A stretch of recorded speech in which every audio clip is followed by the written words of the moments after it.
দুর্নীতির কোপে সব মিলেমিশে একাকার। কারা যোগ্য, অযোগ্যই বা কারা, সেই নিয়ে জল্পনা কল্পনা চলছেই। সেই প্রশ্নের উত্তর আদৌ কি দিতে পারবে এসএসসি?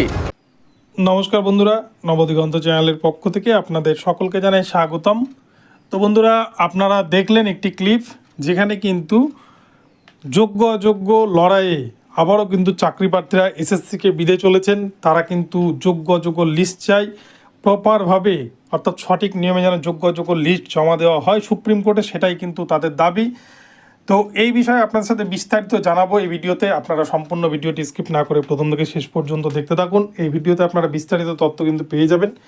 এবং তার আগে বলে রাখি, যারা প্রথমবার চ্যানেলটি ভিজিট করছেন আপনারা অবশ্যই চ্যানেলটিকে সাবস্ক্রাইব করে নেবেন এই ধরনের আপডেট সবার আগে সর্বপ্রথমে পাওয়ার জন্য। তো চলুন তাহলে আমরা দেখে নিই যে ঠিক কী দাবি উঠে আসছে এসএসসি যোগ্য চাকরি প্রার্থীদের তরফ থেকে এসএসসি চেয়ারম্যান সিদ্ধার্থ মজুমদারের দিকে। তো চলুন আমরা বিস্তারিত ভিডিওতে দেখব। আমাদের চাকরি বাতিল করা অত সহজ নয়। আমরা যোগ্যতা প্রমাণ করে এখানে এসেছি। আমাদের পরীক্ষা নিয়েছে এসএসসি কে লিস্ট সেগ্রিগেট করতে হবে। আমরা কেন যোগ্য হয়েও রাস্তায় পথে আছি, সেই জবাব এসএসসি কে দিতেই হবে।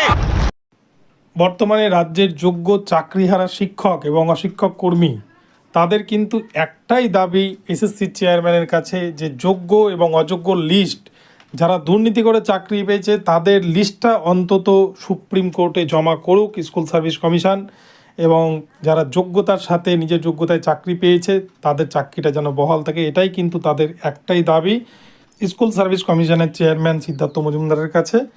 প্রসঙ্গত বলে রাখা ভালো, 2016 সালে যে স্কুল সার্ভিস কমিশনে নিয়োগ করেছিল রাজ্যের এসএসসি বোর্ড, সেই পুরো নিয়োগ প্রক্রিয়াকেই বাতিল করে দিয়েছে দেবাংশু বসাক এবং বিচারপতি মোহাম্মদ সব্বার রশিদের ডিভিশন বেঞ্চ। আর এরপরেই কিন্তু সমস্যায় পড়েছেন রাজ্যের যোগ্য হাজার হাজার ক্যান্ডিডেটরা, যারা এতদিন ধরে 6 বছর ধরে চাকরি করেছেন। তারপর হঠাৎ তারা দেখছেন যে রাজ্যের দুর্নীতির কারণে তাদের চাকরিটা আজকে চলে যাচ্ছে। তৎকালীন এসএসসি চেয়ারম্যান এসপি সিনহা, যিনি বর্তমানে জেলে রয়েছেন, তার অপকর্মের দায় কিন্তু বিদ্ধ করে চলেছে রাজ্য সরকার থেকে আরম্ভ করে যোগ্য ক্যান্ডিডেট এবং এসএসসির বর্তমান চেয়ারম্যান, সকলেই কিন্তু সমস্যার মধ্যে পড়ে রয়েছেন। তো এ প্রসঙ্গে বর্তমান চেয়ারম্যান সিদ্ধার্থ মজুমদার কী বলেছেন আমরা শুনে নেব। আমরা আমাদের যে ডেটাবেস থেকে যেটা দিতে পেরেছি, যেটা সিবিআই মহামান্য আদালতের কাছে দিয়েছেন, এটা মিলিয়ে সংখ্যাটা 5,000 মতন। তা 24,000 যদি চাকরি বাতিল হয়, বাকি 19,000-এর সম্পর্কে ধরে নেওয়া যেতে পারে তেমন কোনো অভিযোগ নেই, মানে আমাদের বিচারে তো নেই। তা সেজন্যই রায়টা দেখে বলতে হবে যে নিশ্চয়ই একটা কারণ থাকবে বাকিটা বাতিল করবার। তা আপাত দৃষ্টিতে মনে হচ্ছে কঠোর রায় অত্যন্ত, যে বাকি 19,000-এর সিলেকশনটা কেন ভুল, এই ব্যাপারে আমরা মানে আপাত দৃষ্টিতে সন্তুষ্ট হতে পারছি না।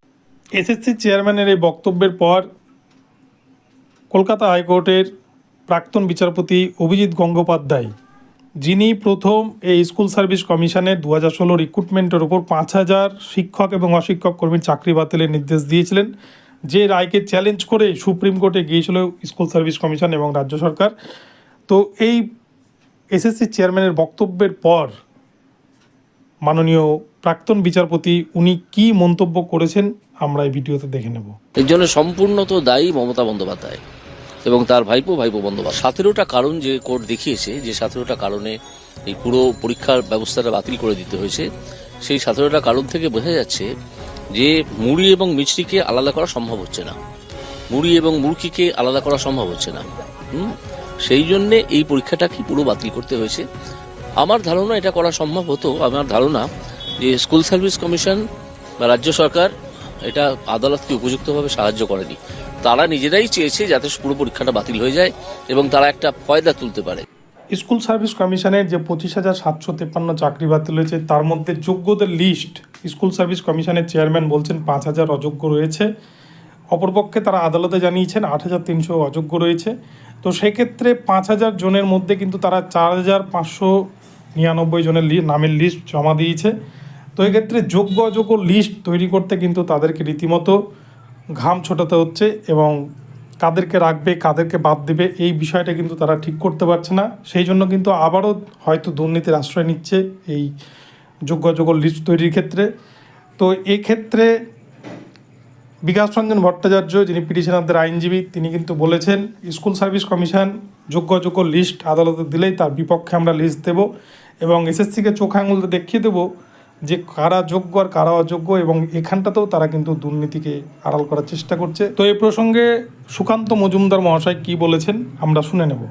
আমার মনে হয় যারা যোগ্য তাদের প্রতি অন্যায় করা হবে যদি এই ঘটনা হয়, কারণ তাদেরকে যদি আবার পরীক্ষা দিতে হয় তাহলে তো তারা এবার কোয়ালিফাই করবে কিনা তা তো তারা জানে না বা জানা সম্ভব না। তো আমার মনে হয় যারা যোগ্য তাদের জন্য আলাদাভাবে ভাবা উচিত। তো এবারে আমরা শুনে নেব যে আমাদের রাজ্যের যে সমস্ত যোগ্য শিক্ষক শিক্ষিকারা চাকরি হারিয়েছেন এই দুর্নীতিগ্রস্ত কিছু শিক্ষক অশিক্ষক কর্মীর জন্য এবং এসএসসির কুকর্মের জন্য।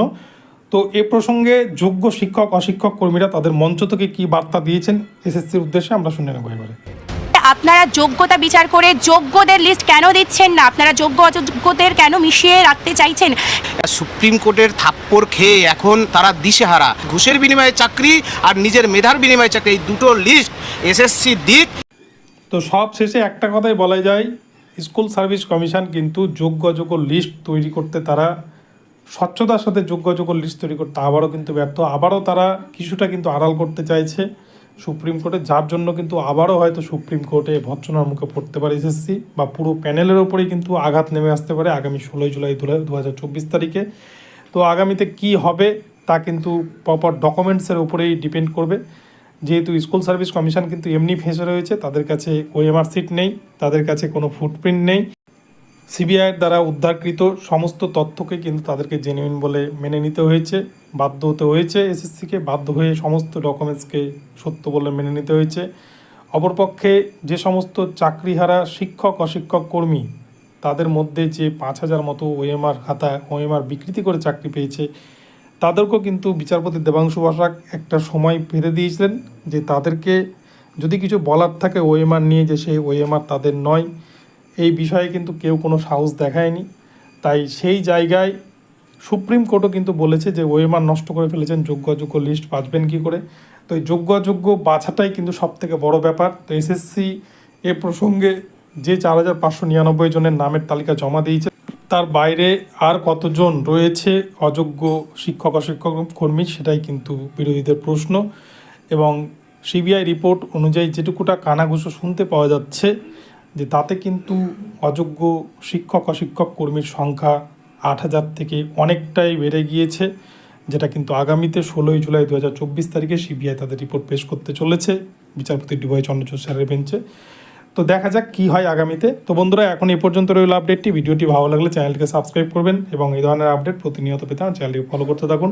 ধন্যবাদ সকলকে, সকলে ভালো থাকবেন। পরবর্তীতে আবার নতুন আপডেট নিয়ে আসবো। দেখা হচ্ছে পরবর্তী ভিডিওতে। ধন্যবাদ।